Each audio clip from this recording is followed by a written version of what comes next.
Magic, The Dawn of Magic, Chapter 6, A Terrified Ship.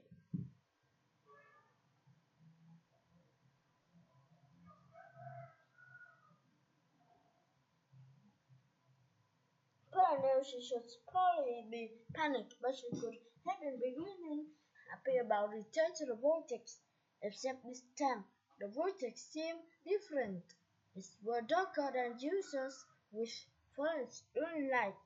A deaf growl made Pearl wish she could cover her ears, but she was using both hands to climb on them because they seemed to be tremble faster than ever before. Hold on!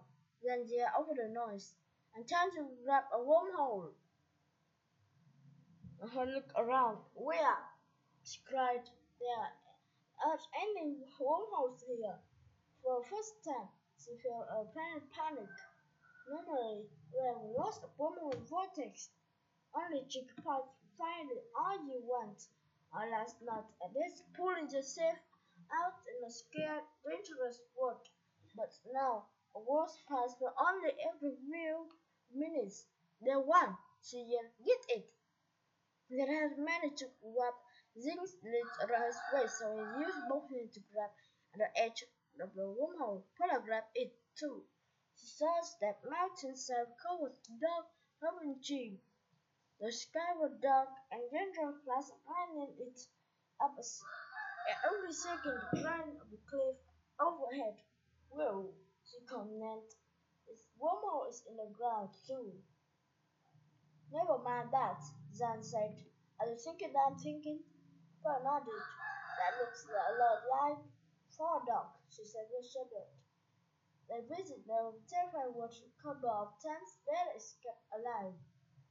As for harm, nothing horrible. Violent creatures who wish to harm any suffer lucky to end up there. As a mountain like Far Dog, through Zan said, under sea like magical. Maybe not further after all. It's not the worst risk. Cora said, the time is work, but first we may lose each other. She rubbed her fingers together after she touched Zan's arm. Shackle! She said, magical shackle appeared, pinning them together. Zan quickly shackled him to Zing as well. They let go and tumbled through the tense, noisy fighting. For a long moment, they didn't pass any wormhole, and part of the panic went through her again. Finally, a glowing wormhole appeared up ahead. Once there, Zane grabbed the edge of both hands and managed to pull himself and Paula through. They paused to look around. The time was from rocky and changed with almost no further. There was just a furry and an almost purple dragon flew into the view. A second bright dragon was poisonous. It was spinning the fireballs and the first dragons dove to try and avoid them. The purple skin screamed in pain and the fire hit its back of the head. The dragon spun around and leaped forward. The other dragon with deadly claws extended. The two huge creatures were looking at battle. They rumbled through the hot ground storm that nearly shook loose and put a lip on a wormhole. Oh no, she said, her sinking as she realized where they must be. I think this is Rack. They looked pale. Rack was another dangerous one. They barely escaped there. Dragons were almost spied. They just harmless as servants and sometimes as food. The appearing out of wormhole, he shot a puff of smoke in the shape of dragons. The red dragon looked like a much larger alien of Zing. Para thought maybe it's the type of fire whisperer. Maybe Zing just fine, but his could be a little creative. That wasn't among few people magical who could to keep the fire whisperer as a pet.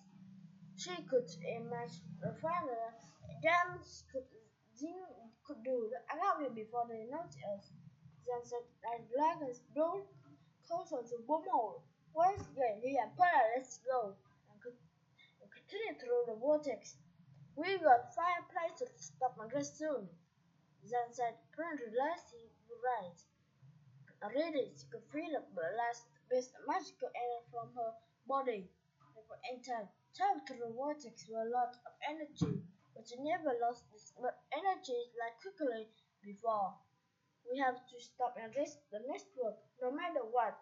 So now the wormhole appeared up ahead. Yeah, then rich, shouting tired. At least we are ready to find the securest food possible. Not quite, Paula said. Our world will found with no magic at all. She shuddered, was thinking about it. The world had been full of incidents, sights, smell, and people. But there are no magic entities that are. Paula and her friend were timid to do every simple step foot a zap from place to place. The cinematic light opened a wormhole about trapped there forever. They closed up there again.